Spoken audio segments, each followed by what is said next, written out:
చట్టంపై అసెంబ్లీలో చేసిన ప్రగల్భాలు కార్యరూపంలో చూపండి. జాడా శ్రావణ్ కుమార్ మహిళలకు రక్షణ కల్పించే విధంగా వారికి అన్యాయం జరిగితే 14 రోజుల్లోనే విచారణ పూర్తి చేసి చట్టపరమైన చర్యలు తీసుకుంటామని దిశ చట్టం ఏర్పాటుపై అసెంబ్లీలో ముఖ్యమంత్రి జగన్ చేసిన ప్రగల్భాలను కార్యరూపంలో చూపించారని జేబీ మ్యాక్సిస్ జస్టిస్ పార్టీ అధినేత మాజీ న్యాయమూర్తి ప్రస్తుత హైకోర్టు న్యాయవాది జాడా శ్రావణ్ కుమార్ అన్నారు. పార్టీ కార్యాలయంలో నిర్వహించిన విలేకరుల సమావేశం ఆయన మాట్లాడుతూ ముఖ్యమంత్రి నివాసానికి కోతవేటు దూరంలో విజయవాడ నగరం నడిబొడ్డున యువతిపై అత్యాచారం జరిగితే ఇప్పటి వరకు దోషులను అరెస్ట్ చేయలేదు. ఎటువంటి చర్యలు తీసుకున్నారో ప్రజలకు తెలియచేయాలని డిమాండ్ చేశారు. రాజమండ్రిలో గిరిజన యువతి, అనంతపురంలో దళిత యువతిని అత్యాచారం చేసి హతమార్చిన ఆ కేసులను నీరుగార్చి దోషులను రక్షించడం వల్ల నేడు విజయవాడలో ఇలాంటి సంఘటన పునరావృతమైందని ఆయన అన్నారు. దిశ చట్టంపై రాష్ట్ర ముఖ్యమంత్రి వైఎస్ జగన్మోహన్ రెడ్డి అసెంబ్లీలో అద్భుత ప్రసంగం చేసి ఈ చట్టం ఏర్పాటుతో మహిళలకు న్యాయం చేస్తారని ప్రగల్భాలు పలికారని విమర్శించారు. మీరు చెప్పిన విధంగా ఈ కేసులో దోషులను వెంటనే అరెస్ట్ చేసి బాధిత మహిళకు వెంటనే న్యాయం చేయాలని డిమాండ్ చేశారు. ఈ కార్యక్రమంలో పరస సురేష్ తదితరులు పాల్గొన్నారు. గౌరవ డీజీపీని, గౌరవ హోమ్ మినిస్టర్ గారిని, గౌరవ ముఖ్యమంత్రి గారిని ఒకటే కోరుతున్నా, మీరు ఆంధ్రప్రదేశ్ రాష్ట్రంలో అసెంబ్లీలో చాలా అద్భుతంగా ప్రసంగించినటువంటి ప్రసంగంలో bill number 47 of 2019, this act may be called the Andhra Pradesh Disha Act, Criminal Law Andhra Pradesh Amendment Act 2019. 13th December 2019 నా మీరు అసెంబ్లీలో ఒక చట్టాన్ని ప్రవేశపెట్టారు. చాలా అద్భుతమైన చట్టం, ప్రజలకి చాలా మంచి సంకేతం ఇచ్చారు.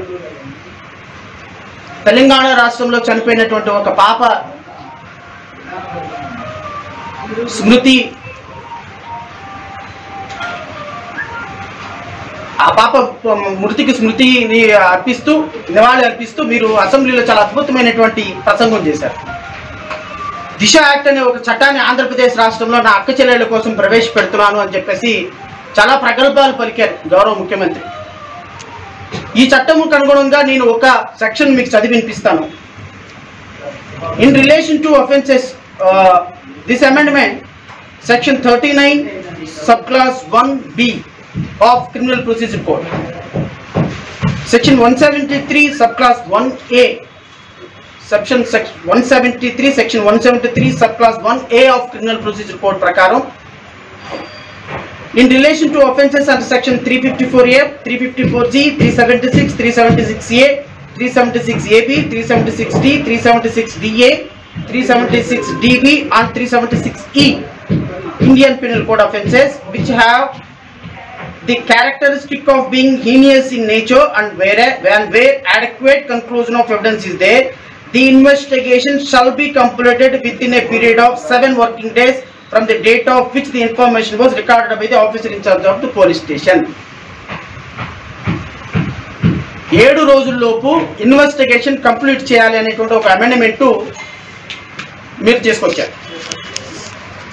309 ఆఫ్ సిఆర్పిసికి ఇంకొక అమెండ్మెంట్ తీసుకొచ్చారు.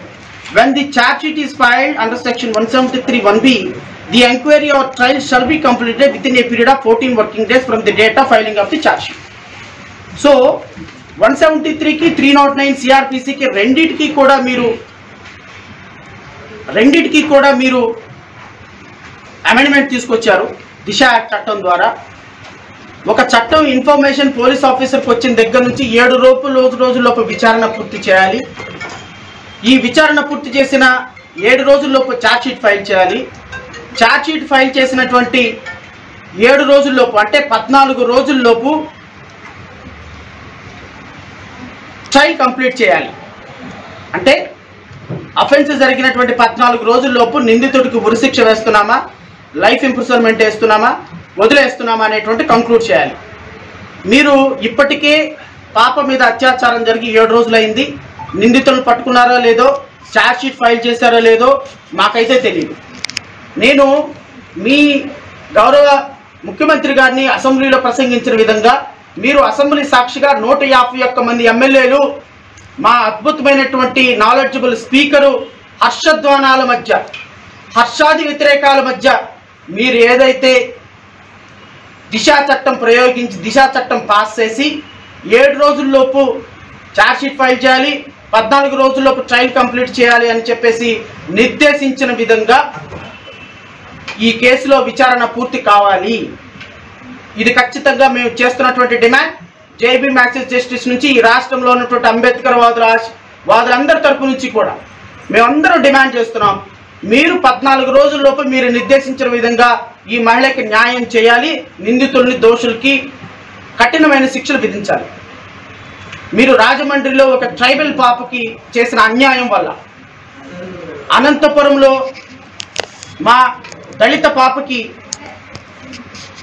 రేప్ చేసి చంపేయబడితే ఈ రోజు వరకు నిందితులకు సంబంధించినటువంటి ఎటువంటి శిక్షలు వేయలేని దుర్మార్గపు ప్రభుత్వం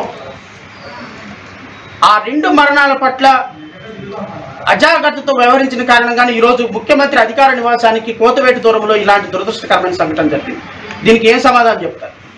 దయచేసి ఆ 2 కేసులని నీరు కార్చినట్టుగా ఈ కేసును కూడా నీరు కార్చవద్దు.